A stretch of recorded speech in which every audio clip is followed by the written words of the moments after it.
Greetings. So,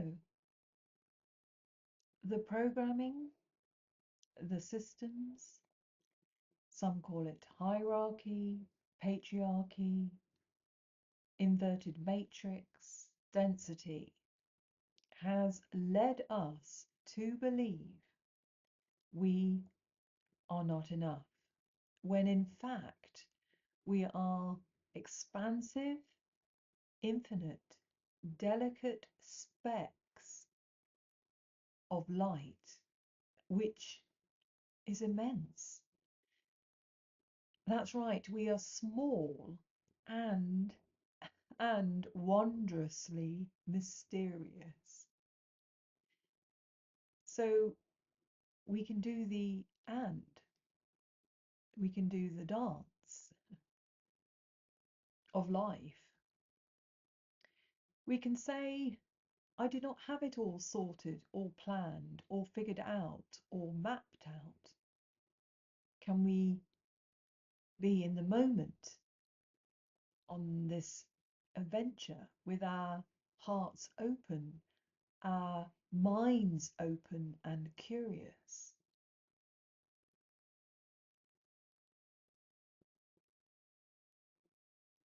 When we embrace, and not just face, but when we embrace the depths of pain, our suffering, the shadow, that which is hidden or obvious in density, heavy, which we have been holding individually. When we embrace this fully, without judgment, curiosity, the density, the energies, these beings, the system, the programming, the hierarchy, the patriarchy, the inverted matrix, all of it has no power over us. For that part, which is an energy, a resonance, a memory, a pattern, a programming, a belief, a system, which we held on to, and yet that at the same time was banished and shamed. So we were in this place of exile, not at home with ourselves. And that is where we go into this desperation in survival, and we react in flight, fight, freeze, or fawn. When we embrace individually those parts of ourselves which we find ugly, distorted, that we are ashamed of, frustrated with, afraid of, we have faced and embraced the depths, and so we have nothing to fear. And so those external beings, energies, systems do not have power over us.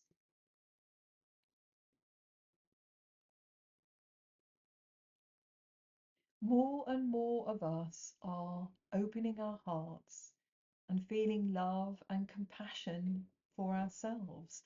Maybe part of this includes forgiveness.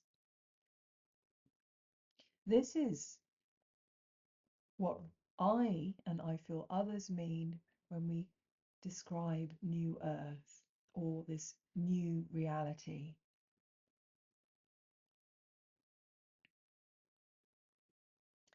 This is a reminder we are on course. We are following our soul mission and the pathless path. When, if the shadow returns, for when that which has been buried, that which has been placed in exile, shamed, blamed, misunderstood, not given a voice, when they return, they wish to be loved.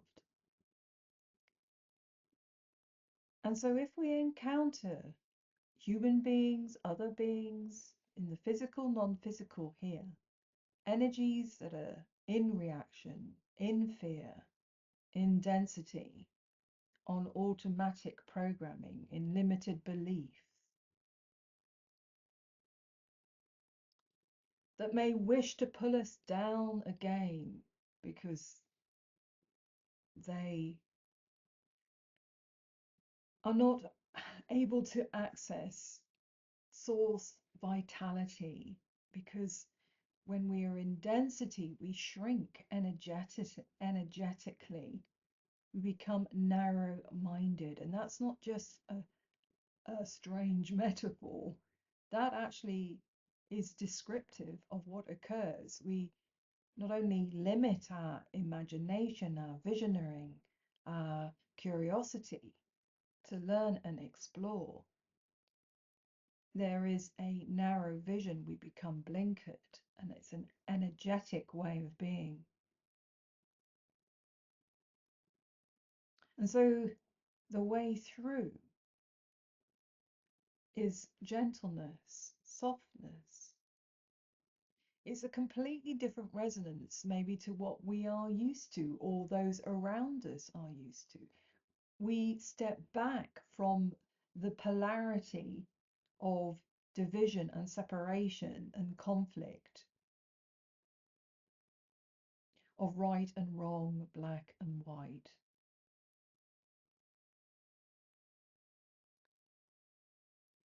And so we do not need to go into battle with those that are stuck in suffering. We can step back or do the dance, step aside.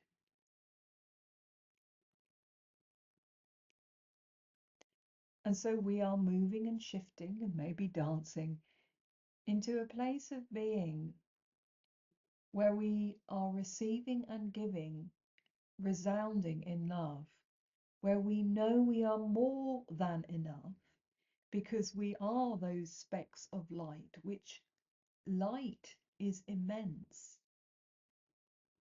When we create light with a match, that spark, it can light up a whole room that has been held in darkness. So we need the darkness and we need the light. We are that mystery, beautiful, unique part of divinity. Our soul knows who we are. And so we honor ourselves in our breath, placing hand on heart. I know we are held, we are seen, witnessed, and loved. And so we hold and see and witness each other. We do not need to fix the world. We just stand in our light. For all is energy and vibration and frequency.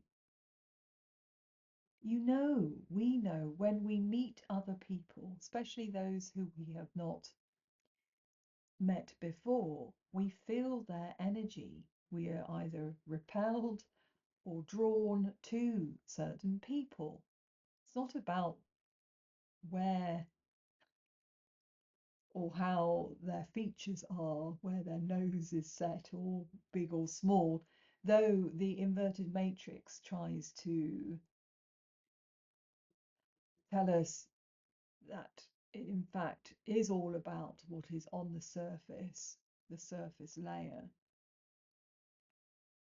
to deny what is beneath and within this skin and bone and flesh.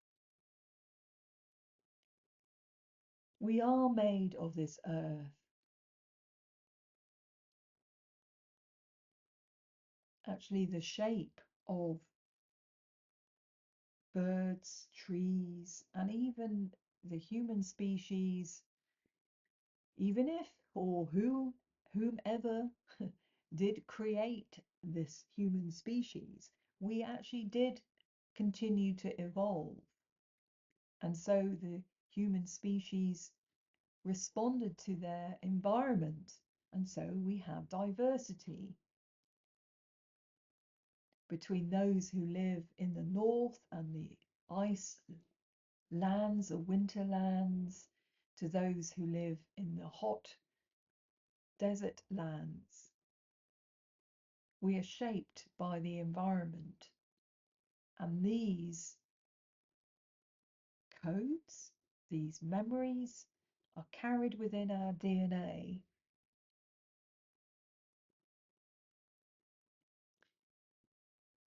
So we may think that we're not anchored in the earth, that there isn't a history, a resonance, a memory that is alive in the very cells of our being, an ancestry that lives and breathes. But we do. I was listening to a podcast with Neil Oliver, and he was speaking about his connection with Scotland and his roots to the land. And he gave an example of these birds that create these magnificent, beautiful, intricate nests. And as scientists do, they took some of these birds and they put them in an environment where there was ready-made nests. And so they didn't need to build elaborate, creative, artistic nests to lure and attract and celebrate, to co-create. They, in this environment, they didn't give the materials for them to do that. They just gave ready-made nests. How convenient. And so they carried on breeding and co-creating. And then they allowed one generation, several generations along of these birds to have access to their natural environment. And even though it was several generations along, they started again to build these elaborate nests because it's part of their being, it was in their DNA. I think it's more than that. I think it's a celebration of creation. Is it necessary for those birds to do that? Is it part of their survival, or is it a divine expression? In this inverted matrix, everything comes down to function and convenience, black and white. That is what I call blinkered. And so this is an invitation for us to embrace our organicness.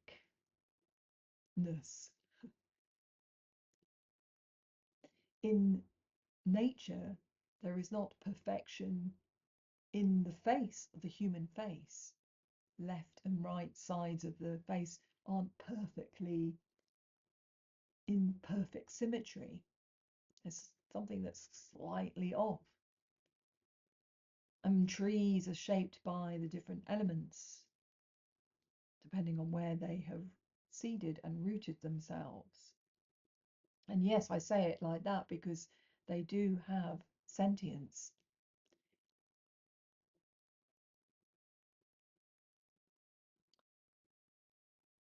So, at this pivotal time of illumination, many of us will be witnessing, observing in ourselves, those around us, and in the collective, what many call the shadow coming to the light, to be seen, to be heard. And so, we do not need to fix the world.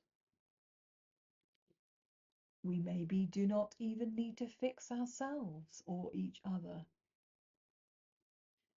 We don't need to effort, to strive, to prove, to understand every strand, to rush to the finish line. Maybe we can just take a breath, place hand on heart, know we are held, we are truly witness, that we are divine specks of light which are infinite. We do not need, we are not perfect, whatever that could be. We are imperfectly perfect, as the saying goes. Not everything can be sorted, understood by the rational mind. There is a heart intelligence that wishes to guide us.